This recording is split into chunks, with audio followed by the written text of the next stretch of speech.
the Farmers with Jack Hammer, where we are going to discuss the 49ers 2023 draft. It was an interesting draft for the Farmers. You look at where they went. They didn't have very many needs in terms of guys that they needed to step in and be starters right away. So this draft was mostly about building for the future, getting guys now that they can develop throughout the 2023 season and have them be starters in future years. And I think when you look at it that way, the 49ers moves make a lot of sense. There are a couple of head scratchers, but we'll get into that as we go through the video. I want to say thanks to everybody who's taken the time to join in. Let's go ahead and just jump right into it. And we're going to start off with the pick that they made at number 87, Ji'Ayir Brown, the safety out of Penn State. This is an interesting pick for the 49ers. Going into the draft, going into day 2 of the draft, I had mentioned here on the channel that I felt like the 49ers needed to get a tight end, a safety, and I also thought possibly an offensive lineman. Well, they got 2 of those 3.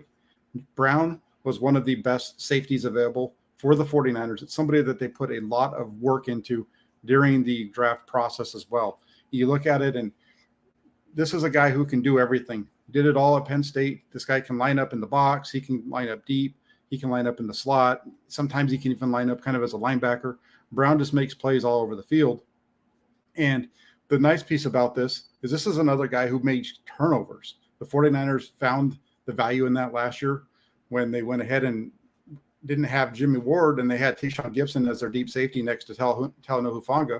And between the 2 of them, ended up racking up the most interceptions by a 49ers secondary or safety duo, in about 10 years. So you look at the addition of Brown. I don't expect to see him start right away, but I do think that Brown's going to be a starter for the 49ers. He's going to push Gibson during training camp and throughout this season. He'll be a core special teams guy. You might see him even get a little bit of run at times in the bigger packages in the defense. But Brown gives you a lot of versatility.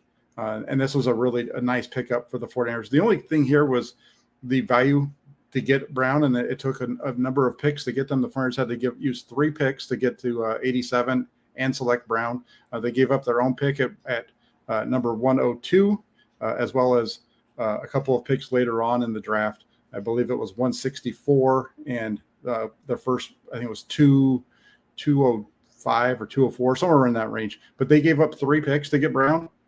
One of them was the pick that they swapped, but this was a nice pickup for the 49ers. I really like Brown. I like what he brings to the table for the 49ers. I think this is a player who, in the long term, is going to be a starter for a number of years for the 49ers. And you saw that as well. If you saw the post-pick video that the 49ers put out on the phone call to Brown, this is a guy who they were very high on. New defensive coordinator Steve Wilks, very high on Brown as well.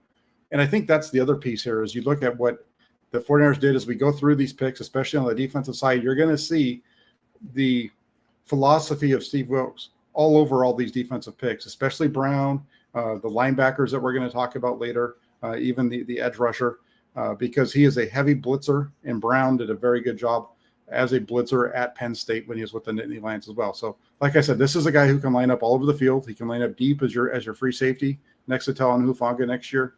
He can line up down in the box as a kind of quasi safety role, kind of like what you saw with Jimmy Ward. He can line up in all these different spots. And so I think Brown is going to be an interesting pick for the 49ers. It's going to be a lot of fun to watch him as we go through. Wanted to shout out a few folks really quick over in the comment section before we move on. We got Lucas Pesci, who says, hey, Jack, Lucas is a member of the Toolbox. That's why he's got the $sign there, and he comes to us from Austria.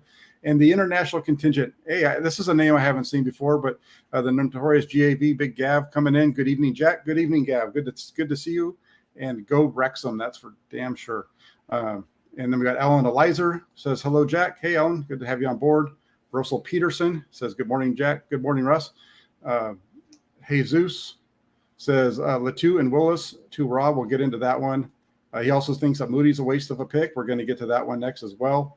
KW2421 saying that except for Moody, none of them is going to start next season. And here's the thing.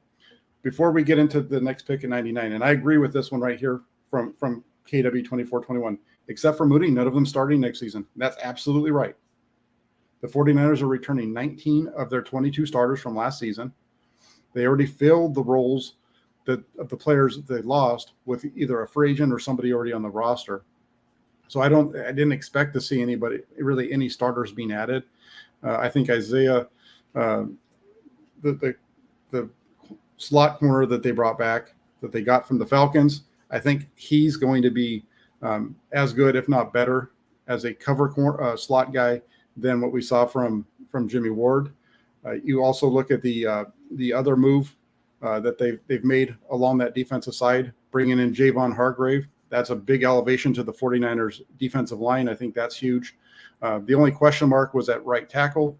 That seems to be a situation where you have Colton McKivitz in line to be the long-term starter. The 49ers talked about that yesterday. There's a couple of other guys around that spot that'll be competing. And without further ado, let's just jump into it, because I think the next spot at 99 was where a lot of people expected the 49ers to go with a offensive lineman. And that instead, they went with kicker Jake Moody out of Michigan. Now, here's the thing. You start to look at who the 49ers could have drafted at 99 in terms of offensive linemen. There's not very many that fit what the 49ers needed. It's interesting because you look at the draft and there's a lot of really good tackles names on there. But then you start to look at where they played. And there are a few guys that were available to the 49ers who played right tackle at this spot. They were pretty much all off the board at this point, with the exception of Braden Daniels, the tackle from Utah, who went, I believe, about 116, 117 in that range. That's a guy who maybe you could have maybe made a case that Braden Daniels at that point would have been the better pick for the 49ers in terms of having that versatility. But there's no other offensive lineman that was just a right tackle that fits the 49ers. Now, I know DeJuan Jones, the offensive tackle from Ohio State, is a name that I've seen a number of people talk about. I had some folks hit me up as well that DeJuan Jones out of Ohio State should have been the pick at 99.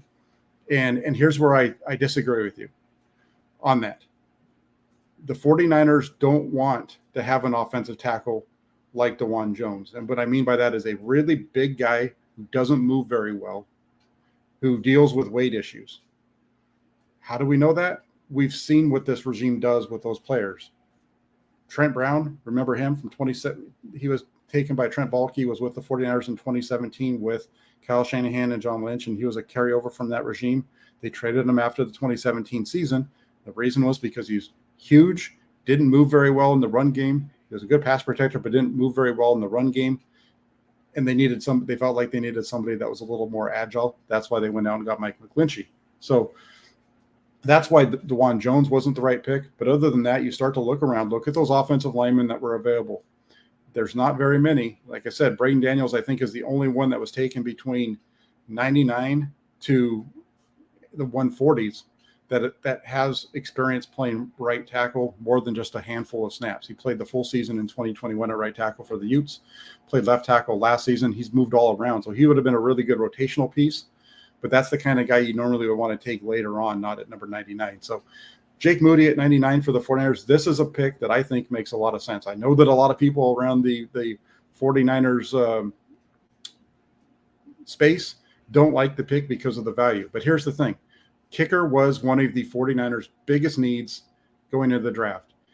If you didn't expect the 49ers to possibly take Jake Moody at 3 months ago, I'm not sure what you were watching, because this is something, if you follow me on Twitter, I talked about it back in March, maybe even in April. I put out a tweet about how the 49ers, the last time they went to the Super Bowl, they had a kicker that they had drafted that year in the 3rd round, Doug Bryan out of Cal. Jake Moody, now the kicker for the 49ers. He'll battle with Zane Gonzalez. He's going to win that job. The 49ers had to need a kicker, and they went out and they got the best kicker available, a guy who in 2021 was deemed the best kicker in college football. Last year didn't really fall off. He was still pretty much the same, but those kind of awards usually are hard to win back to back. But you look at this one, and this is, I think, a move that just works for the 49ers. He's going to put up a lot of points. The other piece that Jake Moody does for the 49ers, other than giving them a potential long-term solution at kicker, is he's going to be a quarter of the cost of a guy like who they had last year in Robbie Gould.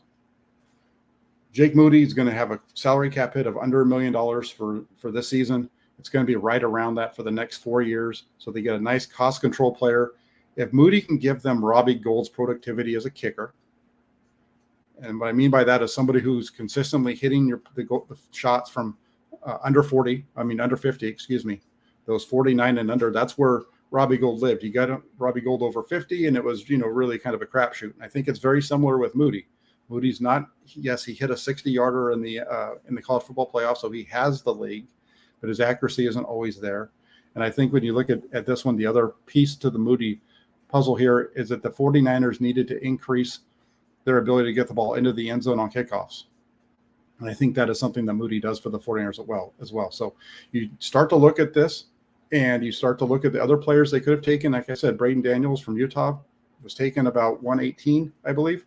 That makes sense. I've seen people say trade back. Well, the problem with trading back is if Jake Moody's the guy that you wanted, you trade back and you risk losing him, especially when you look at what the New England Patriots did. It's clear that the Patriots wanted to get a kicker. How do we know that? Because they traded up to get a kicker at 112.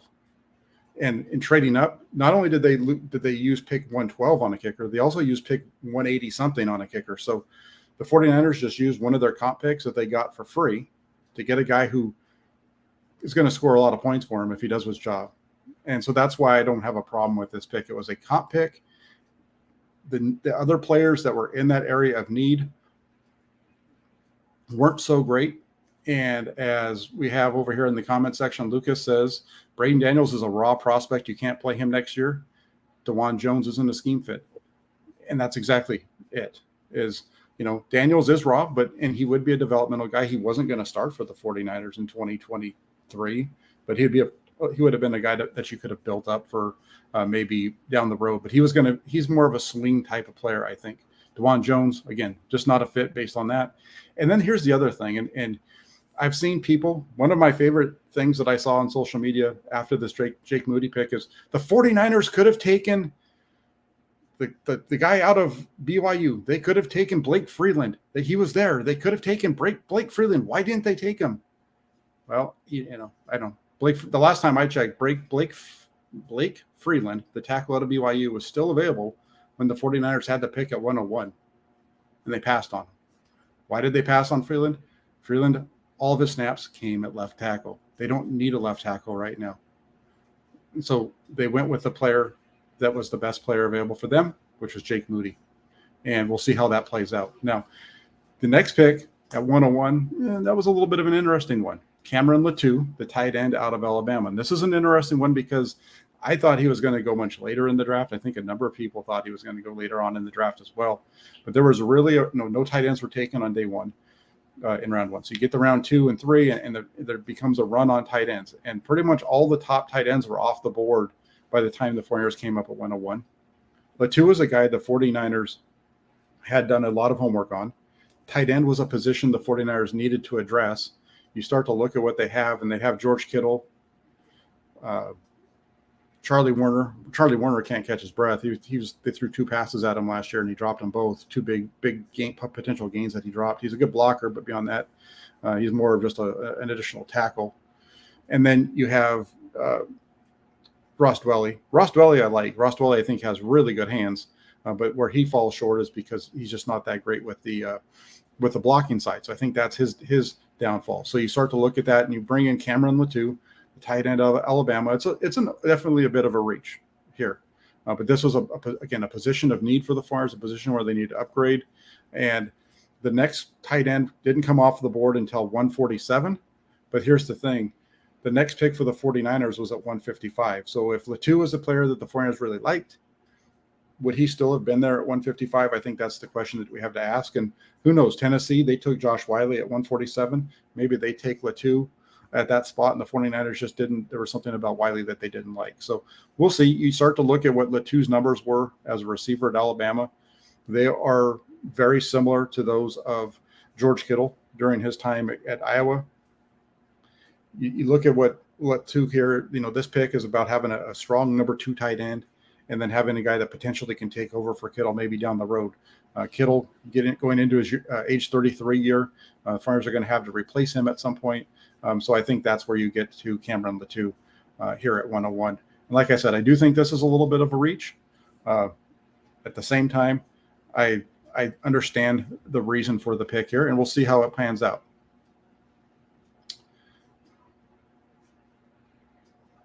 let's see what else we have. Going on to number 155. 49ers then have to wait for a long time. They get to 155, and this was an interesting pick. I like this one. Darrell Luter, the cornerback out of South Alabama. This makes it now 3 years in a row that the 49ers have taken a cornerback right around this spot. They had Diamondo Lenore 2 years ago. Last year, it was Samuel Womack out of Toledo that they took. Both those guys went around the 170 range, though. But Luter, still a fifth-round corner, fits the 49er style. You look at what he does. He excels in press coverage. He's a really good man corner. The 49ers have shown that they like their corners to be good in man coverage. That man press coverage is going to be important, especially with the blitzing I think they'll be doing moving forward.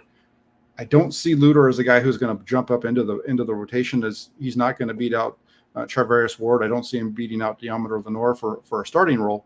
Instead, I see Luter's role as being more of a fighting with Ambry Thomas and Sam Womack, giving them some better depth at the back end of their cornerback depth chart. You look at this, and Luter's a guy who, over his 3 seasons at South Alabama, allowed just 45% of the targets that went his way to be completed. And he only allowed 3 touchdowns in 3 seasons there. And he also had 4 picks. So, I think this is a guy, like I said, I think he's going to be fighting for a spot on the back end of the 49ers cornerback rotation. I think he makes the team. But in terms of him being a starter this year, I don't see that. I just think he's a draft pick to have as a solid backup for down the road.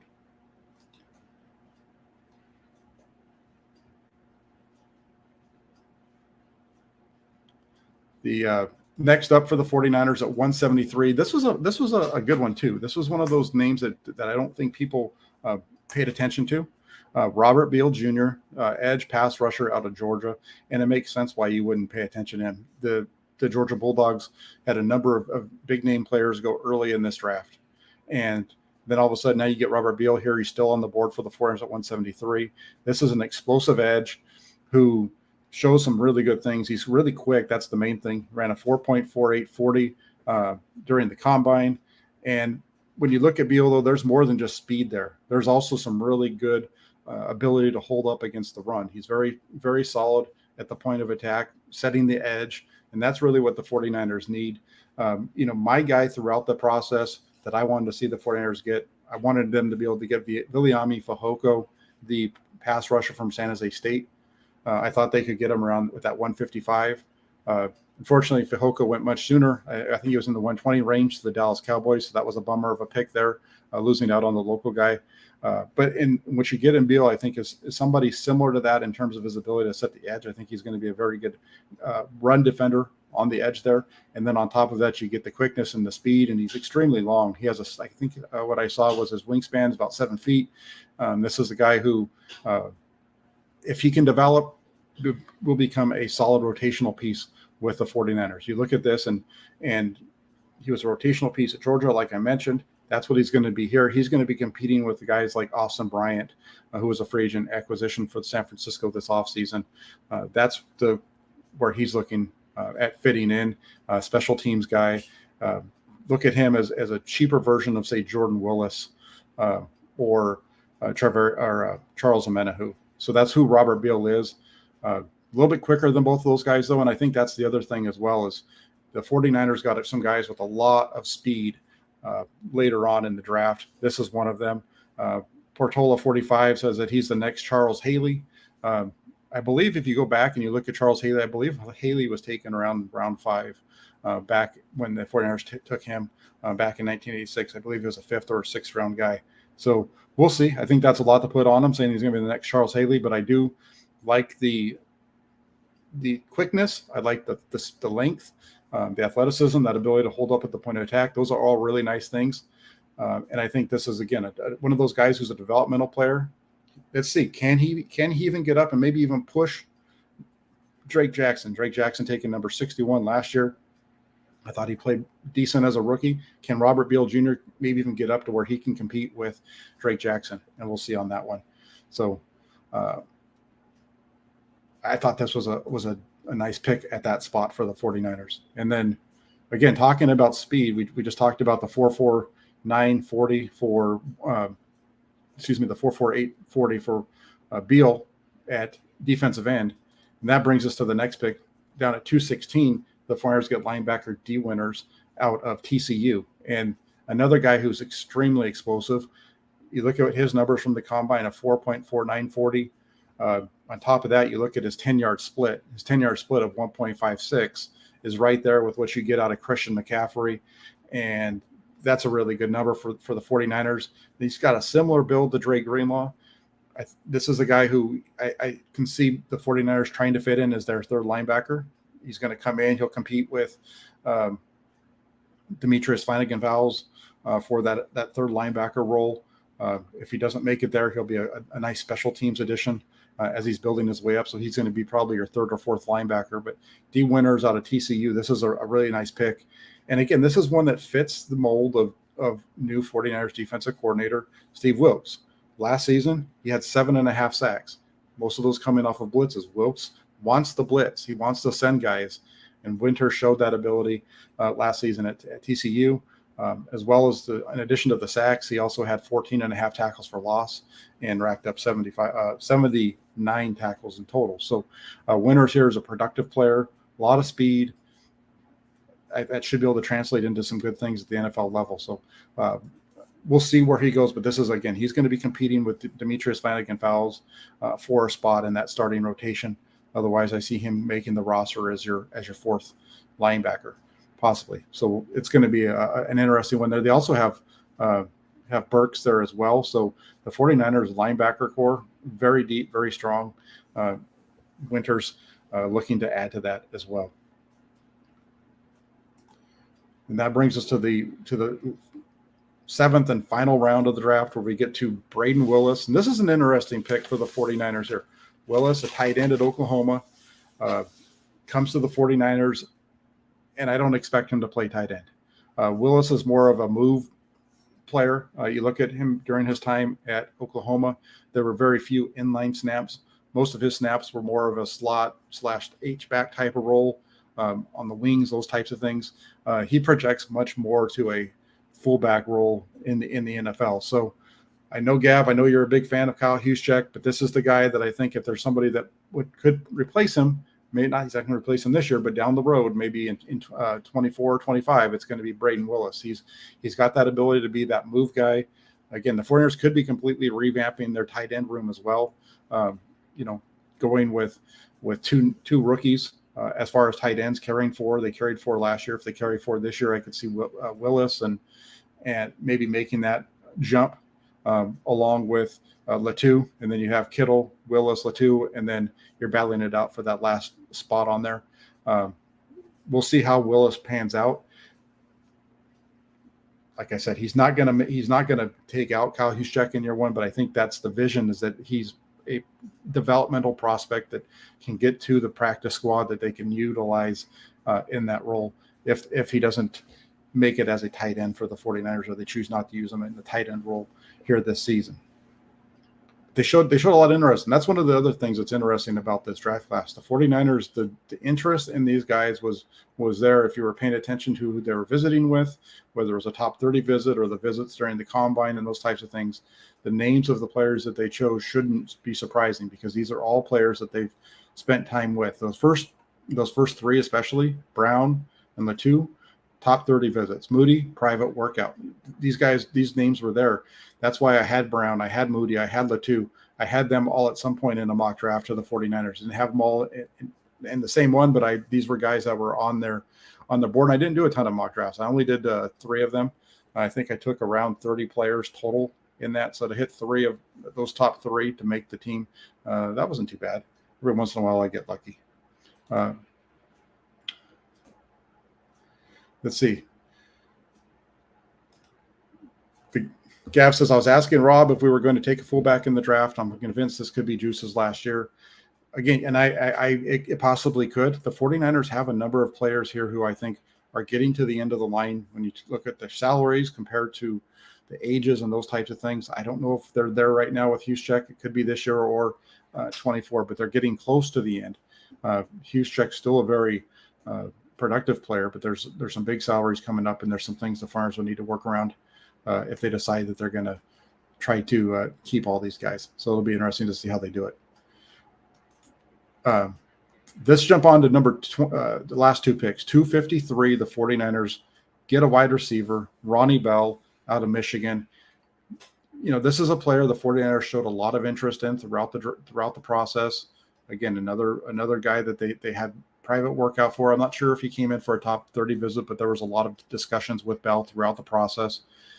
You look at what he did last year, and he was really productive for Michigan. He had 62 catches, 889 yards, 4 touchdowns.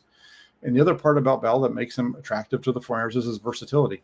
With Michigan last year, he had a couple of carries in the running game as well. He's also a punt returner, showed some versatility there. This is a player who I think the 49ers are looking at right now. You look at the 49ers roster, they are 5 deep at wide receiver. They need a 6th. So that's where Bell is fighting for that 6th and final spot on the 49ers roster if they carry 6 receivers again. He has that ability to possibly play some special teams for them as well. And with guys like Juwan Jennings most likely not going to be coming back next year because of the way the contracts work out, and some of these other players of that type, Ray McLeod being another one, he might not be back either. You get Bell now. He's a developmental player. You can get ready to go in 2024. Could make the roster this season if he performs well during mini camps and training camp. We'll see how that plays out. But he was an impressive player for Michigan last year. Like I said, good fit for the 49ers based off of everything that he does, like with his versatility and so on. So like the pick of Bell at 253. And then that brings us to the last pick at 255, where they go with linebacker Jalen Graham. And this is an interesting one, linebacker out of Purdue. He kind of played more of a quasi safety type of role with the Boilermakers, but that's something the 49ers have found a lot of success in. You had Fred Warner, who was a linebacker / safety role at BYU because of this defense that they ran there, that 3-3-5 that the Cougars run. Demetrius Fowles was a safety at Arizona with the Wildcats before being signed as an undrafted free agent by the 49ers. So I think here you get Graham. Nice pickup. We'll see kind of how he fits. Might be a little bit of a long shot. Like I said, the 49ers are extremely deep right now at the linebacker position as it is. So unless they make some kind of a bold move with somebody that's already on the roster, I find it a little bit difficult to see Graham making it to the 53. You start to kind of look at these last 3 guys, Willis, Bell, and Graham, especially Willis and Graham. I would say you're looking at those guys as maybe being priority undrafted free agents, where instead of letting them hit free agency after the draft and then having to fight with other teams, you go ahead and you get their rights now. Because that's, I think, one of the things you start to look at the undrafted free agents the 49ers are trying to sign, or the players they have signed. And it's got to be tough for the 49ers to be able to sign undrafted free agents right now.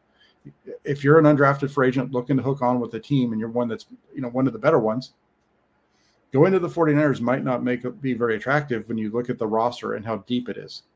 Your likelihood of making that 53-man roster is slim, probably slimmer than with some of the other teams across the NFL. So I think that makes it harder for the 49ers to get those players. So you go ahead and you use a late-round pick on a guy like Graham to bring him in, be able to get a really good look at him throughout the offseason and training camp, then make your decision on whether you want, if you can talk him into coming back as a practice squad player or that type of thing down the road. I think that would be the direction that we might see here with Graham. Like I said, also the same thing with Willis to a little bit lesser extent, and Bell.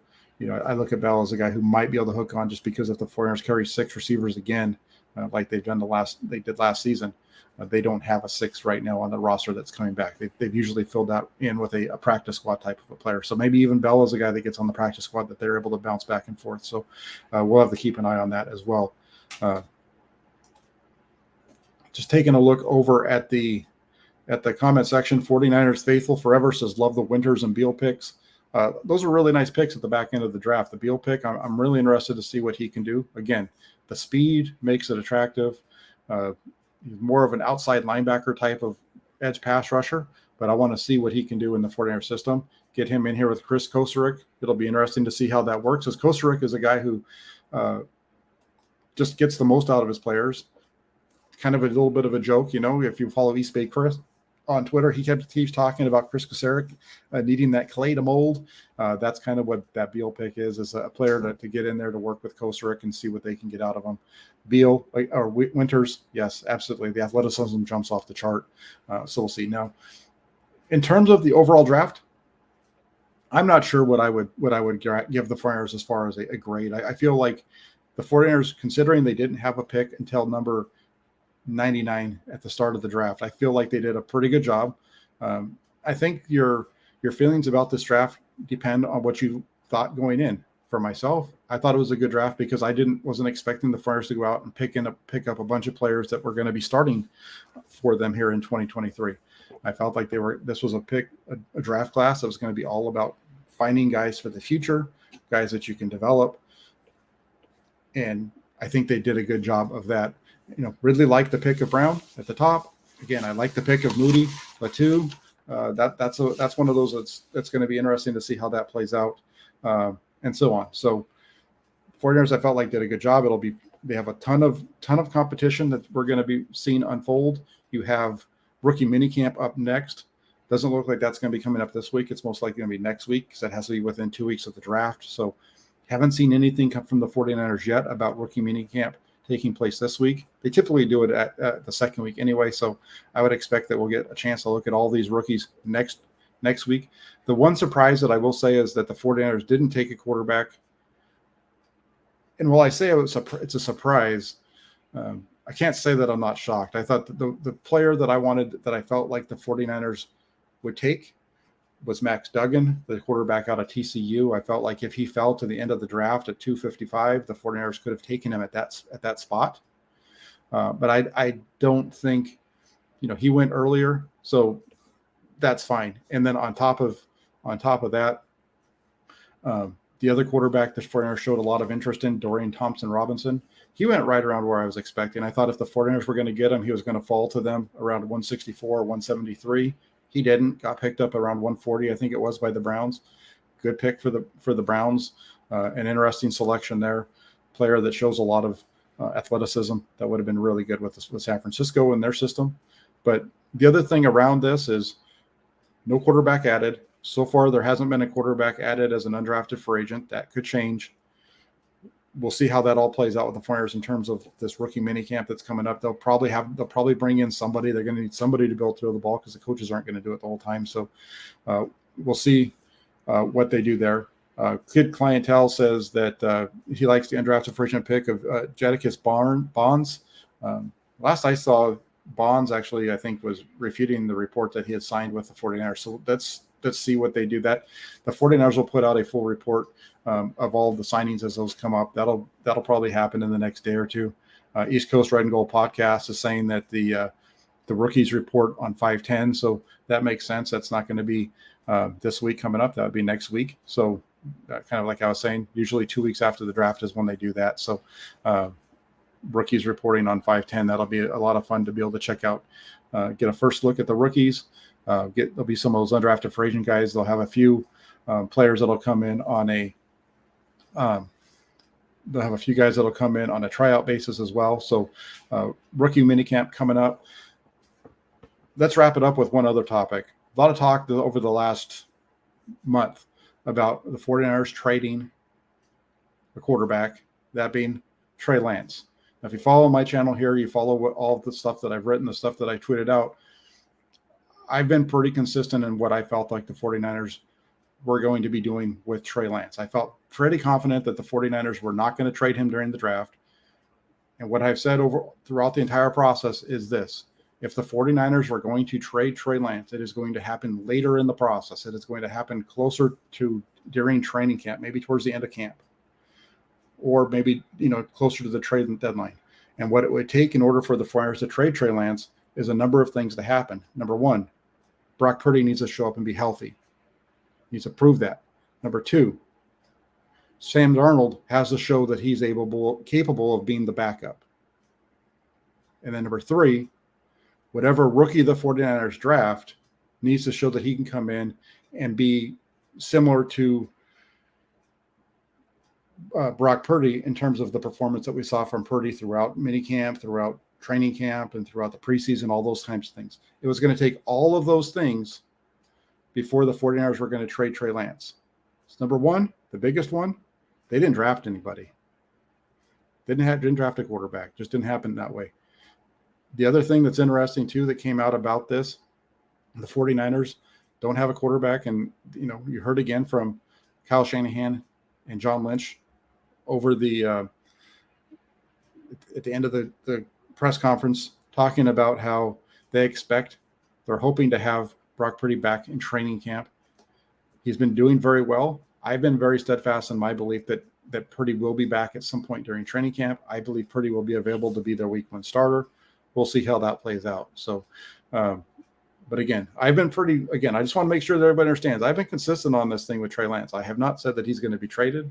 I've explained why he could be traded to people that have asked me that when I've gone on other shows, but I've never come on my channel and said that I believe he's going to be traded. And I gave my reasons why, and I just explained that to you again here.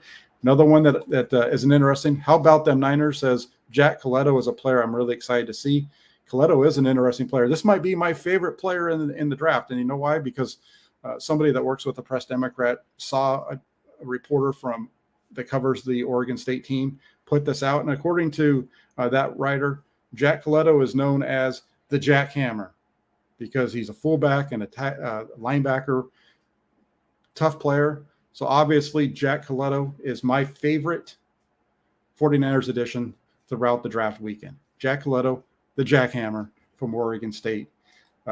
He's got to. Hey, just the name alone means he's got to be the best guy available, right? Because he's going to keep it real with them, and he's going to go out and he's going to make some noise, and he's not going to take any prisoners with that. So looking forward to it. How about the Niners? Says he won an award for most versatile player in college football.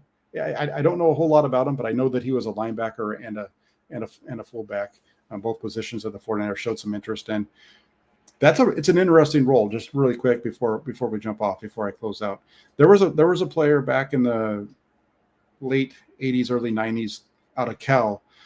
Steve Hendrickson was his name. The 49ers brought him in. They drafted him, I believe, like in the 6th round. He was a linebacker. Played a couple years with the 49ers as the linebacker, mostly as a special teams player. Eventually, he moved on and played for the San Diego Chargers. And Hendrickson, during his time with the Chargers, was a fullback. So it's interesting. When the Hendrickson one is a name that I always remember, and the reason that I remember it so well is because as a kid back in those days, with the 49ers training camp taking place up in Rockland, my parents would take me. I was the youngest of 3 by a long ways, and so I was kind of the only one around at that point. So we'd go up to Rockland and we'd watch training camp for a few days. And one day we're sitting on the bench watching the players, and my dad asked the man and woman sitting next to us where they're from, what they were doing, and they said, "Oh, we're watching our son." But happened to be Steve Hendrickson's mom and dad sitting right next to us watching their kid who had just been drafted by the 49ers. So that was a pretty cool thing. It's somebody that I always paid attention to. So that's a little bit of those. Sometimes when you come on my channel, you get some old 49er stories because, hey, I've been around the 49ers for the longest time. I've been a fan. My first 49ers game was in 1980. Joe Montana game against the Saints. That was the first game that I attended live. Season ticket holder from 85 till 2003. So been around the team, and I'll say this. I am extremely fortunate to be able to do what I do in terms of covering the team and the access that I get as part of that experience. And hopefully we're able to continue to build the channel here and build the presence for the Santa Rosa Press Democrat. That is the 49ers.pressdemocrat.com site that's at the bottom here of my channel. So if you guys do me a favor, make sure you get over there, check out all the articles. There's always something going up there. There's the live blog from the last week that gives you from the draft, that gives you the updates as they happened. I'll be doing a recap of the draft and a lot more coming up. In terms of going live with the Hammerheads call-in show, I'm not sure about that. I will have to check in with Rob. Rob's been extremely busy with some things outside of covering the 49ers and his main job.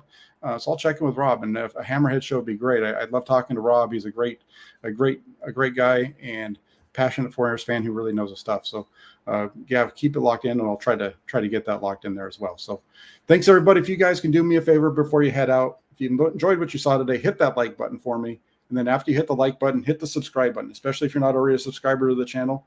Hit the subscribe button, hit the little bell notification, become a subscriber to Inside the 49ers with Jack Hammer. As we saw earlier with Lucas, you can even become a member. There's some perks that are going to be happening as we get closer to the season on that as well. It's only $1.99, so become a member of the channel as well if you're so obliged. So thanks y'all so much. Hit the like button, hit subscribe. Have a great rest of your Sunday. and a great week ahead. Keep it locked in here for all your 49ers breaking news and content as it happens. Take care, everybody. We'll be talking with you soon.